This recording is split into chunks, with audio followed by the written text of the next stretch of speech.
Me një ministre të re shteti, e cila është krijuar nga inteligjenca artificiale dhe publiku e njeh me emrin Diella.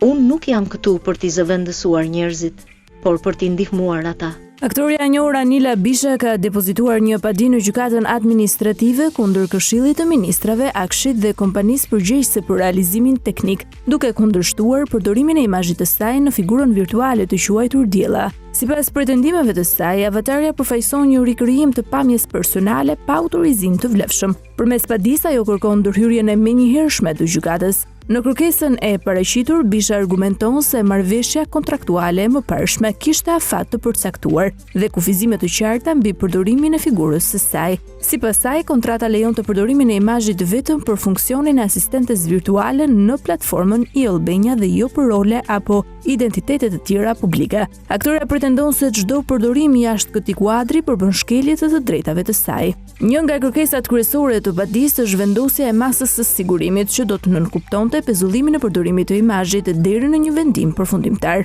Çështja pritet të shqyrtohet nga gjykata administrative, e cila do të vlerësojë bazën ligjore të pretendimeve dhe vlefshmërinë e kontratës së përmendur. Rasti ka nxitur diskutime mbi kufinë të përdorimit të figurës në hapësirën digjitale dhe mbi përgjegjësinë institucionale në projekte teknologjike publike. Diella ishte prezantuar si pjesë e një iniciative të re publike, duke tërhequr vëmendje të gjerë. Tashmë çështja do të marrë zgjidhje në rrugë gjyqësore.